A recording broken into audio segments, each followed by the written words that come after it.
Hello, good people of YouTube. Mountbatten here, and today we have some updates regarding Lesta's current situation, as the court proceedings and the Russian government's case against them began today. Now, if you're wondering, what does this have to do with World of Warships? Why should I care?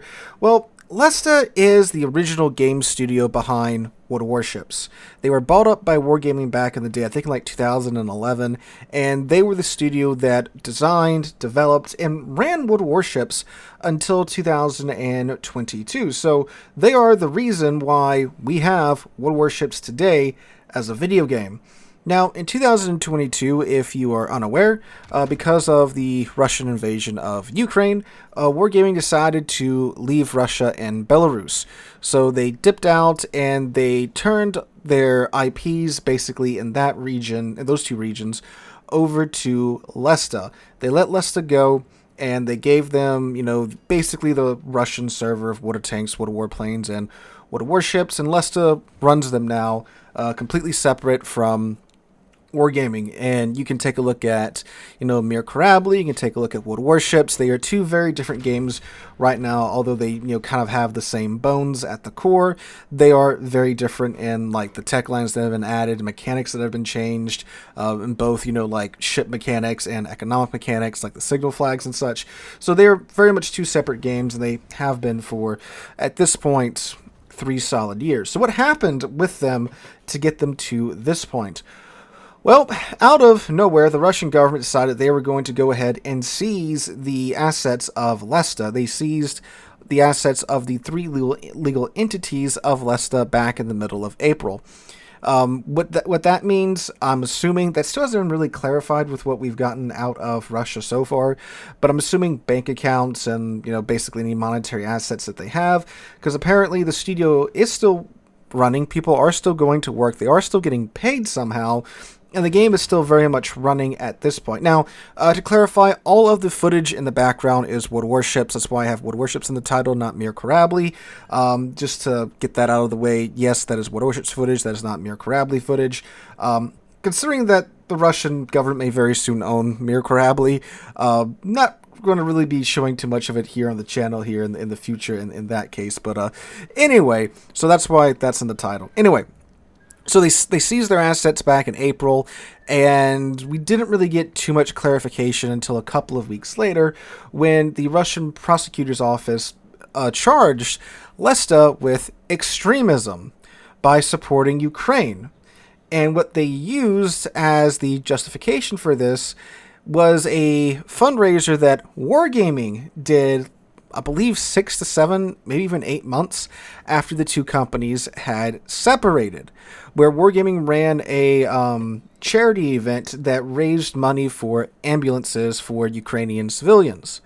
Raised a little over $1 million between Water Warships, Water Tanks, and Water Warplanes, and then went to buy those European-style Type C ambulances for Ukraine. Not to buy tanks, not to buy aircraft, not to buy guns, not to buy bullets, to buy ambulances. And keep in mind, too, at this point, we are approaching a year since Wargaming and Lesta split. But the Russian government says, actually, they're actually the same company, even though there were major changes in World Warships and Mir Corably by that point. But yeah, so they view Lesta and Wargaming as one. And it turns out not only do they charge the company with this, like the legal entity of Lesta, but they also charged the CEO of Lesta and the CEO of Wargaming with this too, apparently, from what we've had so far from the reports.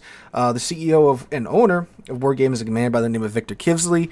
He lives in Cyprus now, so don't think they can really do too much about that. Wargaming itself has been headquartered in Cyprus for a very long time. Why? Because no one likes paying taxes, right? So Wargaming and Viktor Kivsley are pretty much, not too much can happen to them.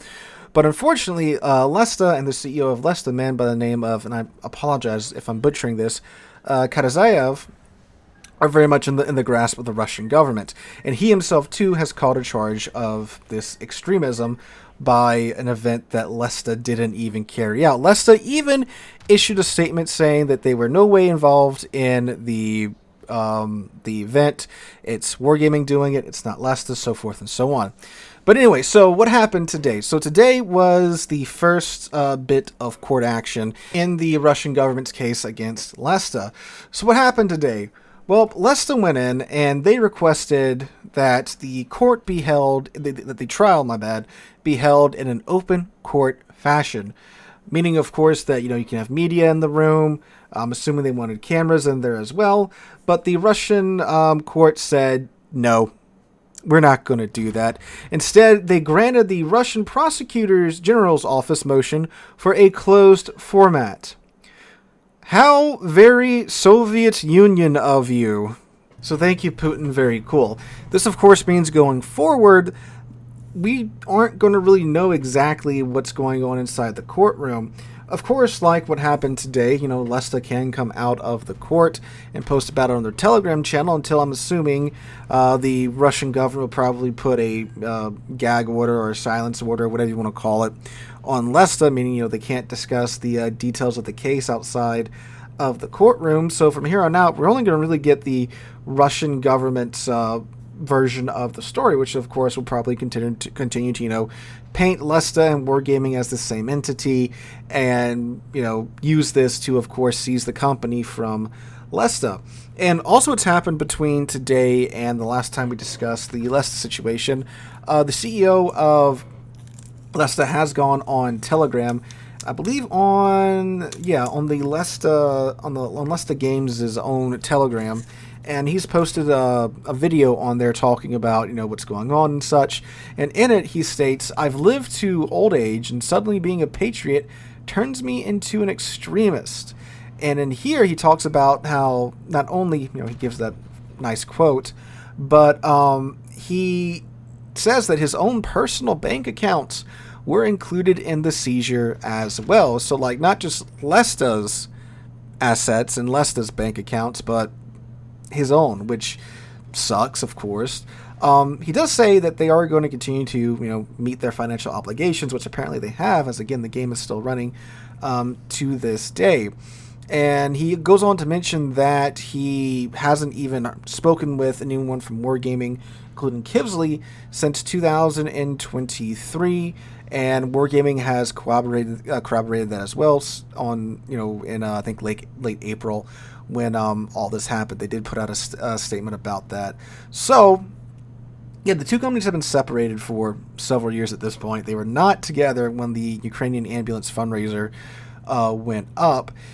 And it looks like the Russian government is going forward and seizing the company. Now, of course, why are they doing this? Well, because Lesta had $200 million US dollars come in since the split. And I think how much of that was profit? I think 60 million of that was profit or something like that. Or they had some pretty nice profit margins, considering, they're managing, 3 games out of nowhere, right? So, they're making money, which is, of course, what the Russian government's after.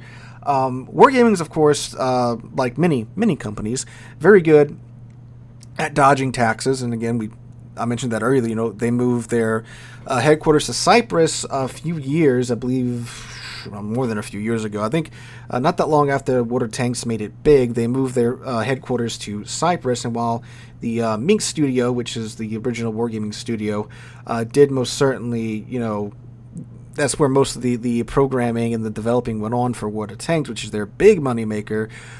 Financially, their headquarters in Cyprus, which means, of course, many a way to pay very little tax in Cyprus. But now, since, Lesta's stuck in Russia because of all the sanctions and such, all that money is staying within Russia and very much within the Russian government's grasp now, and they very much want the company.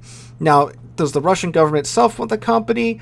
There's apparently been some speculation that it'll be transferred to a tech conglomerate known as VK Holding in Russia, which is, I'm assuming, owned by some oligarch in Russia, which is probably what will wind up happening at that point. So, yeah, it looks like the possibility that we talked about in the last video, Lesta becoming basically a Russian state-ran game studio, could very, very much be a thing in the near future. Now, today was just I'm assuming like the preliminary hearing and such, and then the rest of the actual main trial will be occurring here in the coming weeks in May. So we should, well, with the closed court, we should be getting some more news out of this here in the coming weeks. And, you know, to the best of my ability, I can keep you guys updated on this if you're interested in it. Of course, I'm assuming since it's a closed court, unless for some reason they do allow Lesta to, you know, get on Telegram and tell their side of the story, which I doubt the Russian government would, since they've gone ahead and requested a closed court in the first place. I can keep you updated on this if you guys are interested in it. Let me know in the comments down below. It is most certainly an interesting story, and the one that I'm going to continue to follow either way, be it here on the channel or just keeping up with it in my free time. So let me know if you guys want me to keep on with Lesta's situation and their inevitable fate. Again, they are the original studio that developed the game, so I think it's very much relevant to the channel, of course. So yeah, so let me know what you guys think in the comments down below about all this, and if you want me to keep updating y'all with what's going on. So hope you guys enjoy, have a wonderful Saturday and wonderful rest of the week, and hope to catch you guys in the next one.